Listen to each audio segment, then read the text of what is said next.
Hey everybody, this is Wendy. Welcome. So excited that you're here with me today because I have the most adorable Mother's Day gift box ever for you. Okay, maybe it's not the most adorable one ever, but it's probably the most adorable one I've ever made, if that counts for something.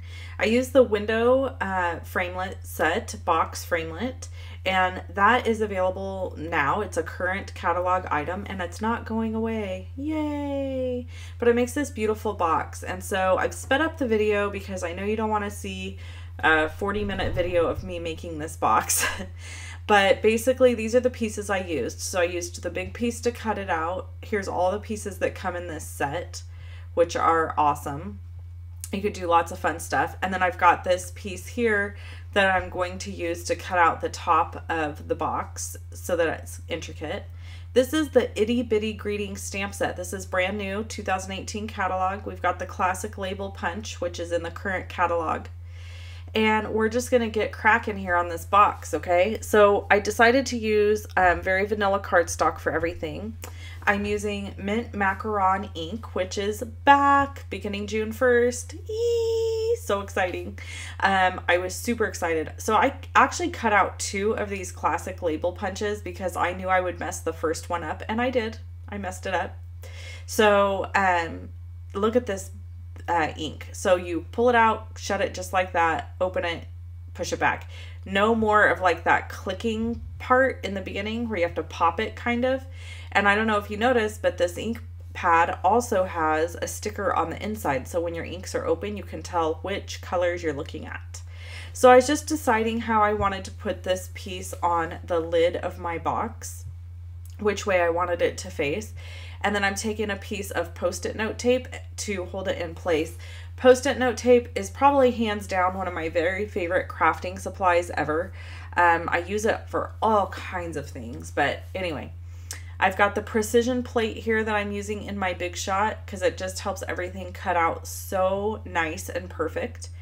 And then I'm gonna take this off, set it aside, and then I have the job of punching out all these little pieces. Now I've sped the video up here, throughout this whole video it's been sped up, but I would love if I could actually punch the little pieces out this quickly. If this was like real time, that would be so awesome. Anyways, I punched them all out and just getting this box all prepped and ready. So basically you're going to need to fold on all the score lines, and there is a little trick to putting this box together. You cut 2 pieces for the box, exactly the same, except not the little window that I just cut at the top, but 2 of these pieces here that you're seeing me fold. You're going to cut 2 of those, and then when you adhere them together, that's what makes your box. So I'm folding on all the score lines, just getting everything folded like it should be, and then we'll start putting stuff together. So on the bottom of this box, you need to cut away a couple of tabs. So I'm going to show you that because that's really important. Otherwise your box will go together really weird.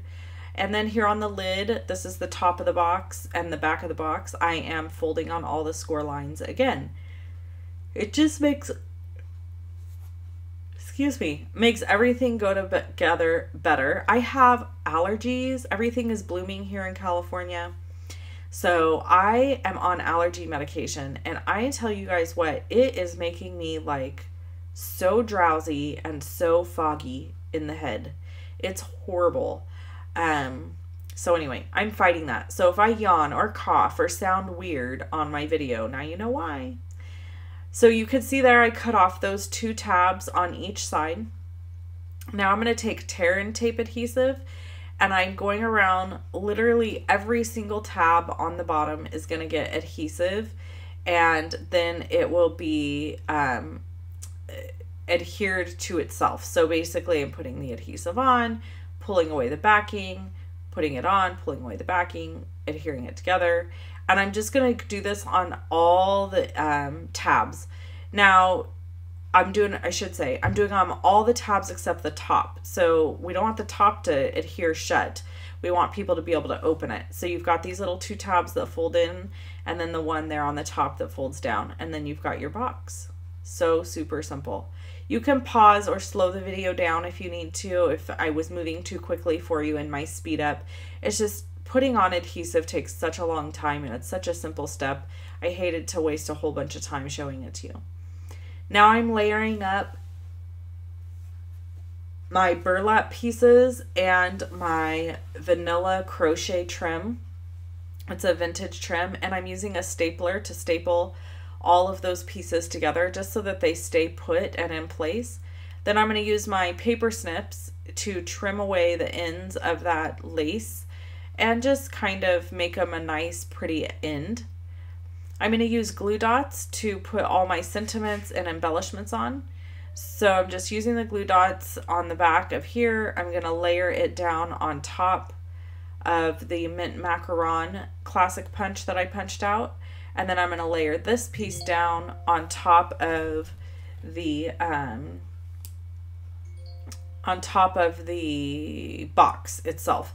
Sorry, I'm getting texts. It's so annoying when I'm in the middle of doing a video. Okay, so that's pretty much it. This is the finished box. You're just going to add a couple little embellishments with glue dots, the cute little button and those little leaves, which are all in the new catalog. The supplies are listed over on my blog. They're also listed in the description below this video. Some of these products you can't get till June 1st unless you're a demonstrator, but come back and shop with me June 1st. Thanks so much for hanging out. I hope you have an amazing day today. Bye-bye.